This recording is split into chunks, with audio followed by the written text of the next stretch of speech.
बेरोजगारों का सबसे बड़ा सपना।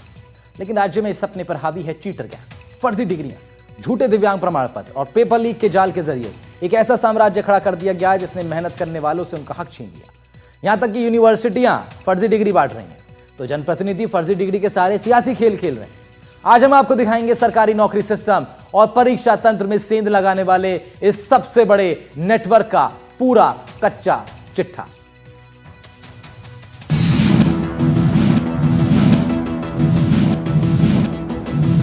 पढ़ाई का मंदिर, शिक्षा का सम्मान, लेकिन राजस्थान में डिग्रियां बिक रही हैं जैसे सब्जी मंडी में सब्जी।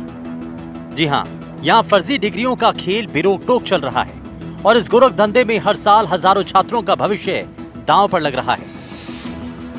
कभी सरकारी नौकरी में धांधली, कभी फर्जी डिग्रियों का खुलासा, कभी दिव्यांग कोटे में फर्जीवाड़ा, कभी झूठे प्रमाण पत्र का जिक्र, कभी गलत जानकारी देकर चुनाव लड़ना, कभी आरएएस परीक्षा में नकली का खेल। राजस्थान में माफियाओं ने फर्जी डिग्री का ऐसा नेटवर्क खड़ा कर दिया है जहां बिना पढ़ाई किए, बिना किसी मेहनत के डिग्रियां मिल रही हैं। वो भी ऐसे वैसे नहीं, इंजीनियरिंग, मेडिकल, टीचिंग और यहां तक कि पीएचडी की डिग्रियां भी नकली मिल रही हैं। पिछले कुछ सालों में प्रदेश में एक चीटर गैंग का बड़ा खुलासा हुआ जिसमें फर्जी डिग्रियों का एक रैकेट सामने आया।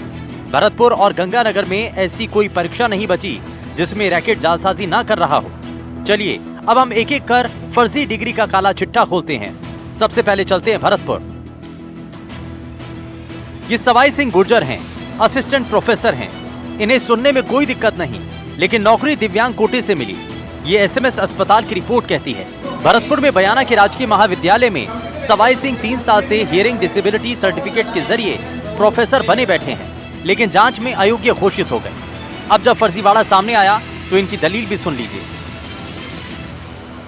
माननीय एसओजी से अपील करना चाहूँगा कि मेरा मैटर पुनः देखा जाए और मेरे प्रमाण पत्र जो है उसमें त्रुटि है, उसको मैं जल्द ही जितना अविलंब उसको सही करवा करके और उसमें केवल हियरिंग हैंडीकैप करवा करके मैं माननीय एसओजी को प्रस्तुत कर दूंगा। मैं बिल्कुल गलत नहीं हूँ।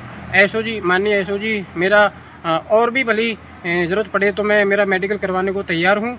मैं केवल हियरिंग हैंडीकैप हूँ, मुझे केवल श्रवण बाधित है और सुनने में ही समस्या है और किसी प्रकार की मुझे समस्या नहीं है। गूंगा बहरा मैं बिल्कुल नहीं हूँ। मेरे ऑनलाइन प्रमाण पत्र में मुझे गूंगा बहरा दिखा रखा है, इसीलिए मुझे माननीय एसओजी का प्रेस नोट जो 6 तारीख को आया था अगस्त में, उसमें अयोग्य दिखाया है। दिव्यांग कोटे में फर्जीवाड़े की एक और कहानी मामला श्री गंगानगर के करणपुर का है। छिंदरपाल सिंह, ये भी असिस्टेंट प्रोफेसर हैं। श्री करणपुर में फरवरी 2025 में नियुक्ति हुई। दावा, पैर में दिक्कत। 2003 में प्रमाण पत्र जारी हुआ, लेकिन एसओजी जांच में अयोग्य पाया गया। छिंदरपाल का कहना है कि पहले भी मेडिकल बोर्ड ने उन्हें योग्य माना, लेकिन अब उन्हें अयोग्य की लिस्ट में डाल दिया गया। मैंने कोई नकली फर्जी डिग्री हासिल नहीं की है। भर्ती 2023 में आती है और मेरे पास जो प्रमाण पत्र है सर स्कूल टाइम का 2003 का सर। बाकी सर 2023 में जैसे ही मेरा इसमें सिलेक्शन हुआ है तो मेरी शिकायत की गई इसके अंदर, तो सर मेरा दिव्यांग लोगों ने मेरी जांच करवा ली है जी और उसके अंदर सर मेरा 44% पाया गया जी।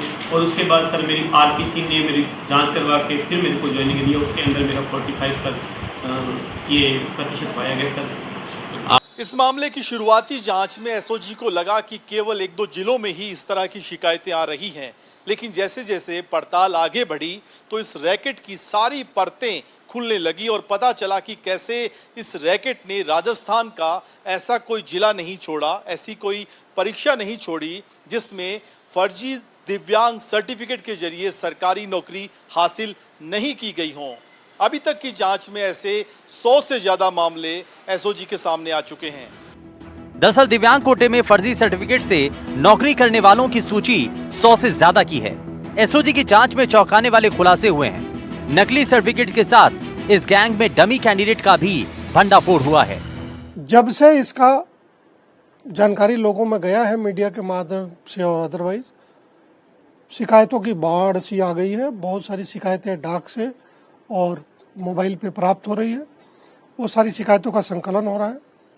जैसा कि आपने गिरफ्तारी के बारे में पूछा है, अभी ये परिवाद वेरिफिकेशन के स्टेज पे है, अभी एफआईआर में कन्वर्ट नहीं हुआ है अब हम लोग इनसे संबंधित जो नौकरी से संबंधित दस्तावेज है उसको इकट्ठा करेंगे और इनके खिलाफ FIR दर्ज करके आगे की जो कार्रवाई है वो की जाएगी।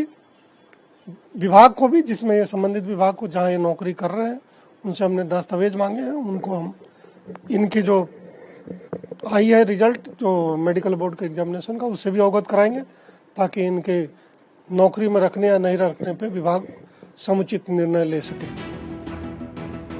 फर्जी दस्तावेज बनाने का केवल गैंग पर नहीं है, चूरू में तो फर्जी डिग्रियां देने वाली एक यूनिवर्सिटी चल रही है।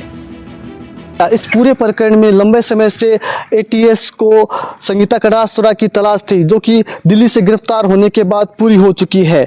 ATS अपने जांच का दायरा बढ़ाते हुए इस प्रकरण के अंदर परत दर परत आगे बढ़ रही है।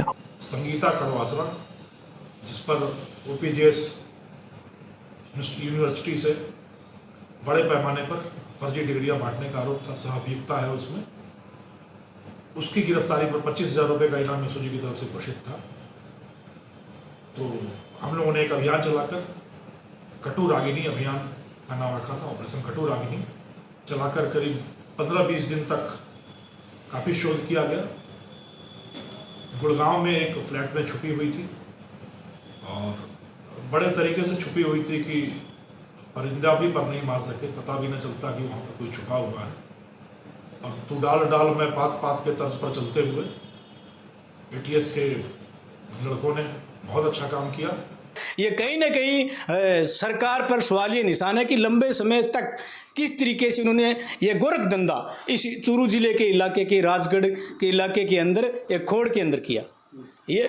ये जो सवालिया निशान है तमाम जो दोनों पार्टियों की सरकार रही है उन पर भी हमने बार बार कोशिश किया। और विद्यार्थी वर्ग को हम कहना चाहते हैं, ऐसे फर्जी यूनिवर्सिटी से बचने का आप प्रयास करिए। आप 10 जगह पहले पूछिए, ये विवादों में रही है, पहले भी ब्लैक लिस्टेड हो गई है, फिर भी ये लगातार चलने का मतलब है कि विद्यार्थियों के भविष्य पर ये जो राज करने वाले लोग हैं उन्होंने चोट मारी है। बात केवल सरकारी नौकरियों में फर्जी सर्टिफिकेट या फिर यूनिवर्सिटी में फर्जी डिग्री बांटने भर की नहीं है, बल्कि बात उन सियासतदानों की जिम्मेदारी पर भी है जिन पर इन जालसाजों को रोकने का जिम्मा था। लेकिन चूरू में जिस तरह से भाजपा के विधायक पर जिला परिषद के चुनाव में फर्जी 10वीं की मार्कशीट लगाने का आरोप लगा है, उससे सिस्टम के साथ साथ इन सियासतदानों की भूमिका पर भी सवाल खड़े हो रहे हैं। सवाल सिर्फ यूनिवर्सिटी का ही नहीं है, बल्कि इस फर्जीवाड़े को रोकने की जिम्मेदारी वाले सियासतदानों पर भी फर्जी डिग्री के सहारे सियासत करने के आरोप लग रहे हैं। मैं प्रशासन से और सरकार से मांग करता हूं कि ऐसी भ्रष्ट यूनिवर्सिटी के डायरेक्टर, संचालक सब जेल में हैं, उसके बाद भी उसकी स्कूल या यूनिवर्सिटी चल रही है, उसको तुरंत प्रभाव से बंद करें। RPSC ने फर्जी दस्तावेजों को लेकर बड़ी कार्रवाई करते हुए अब तक 524 अभ्यर्थियों पर बैन किया, जिनमें 415 को आजीवन परीक्षा से बाहर करने का फैसला लिया गया। राजस्थान में फर्जी डिग्रियों का एक खेल सिर्फ एक धंधा नहीं, बल्कि आने वाली पीढ़ी के भविष्य के साथ धोखा है। सवाल यही कि क्या शिक्षा माफिया पर नकेल कसी जाएगी या फिर मेहनत करने वाले छात्रों का हक इसी तरह से छिनता रहेगा।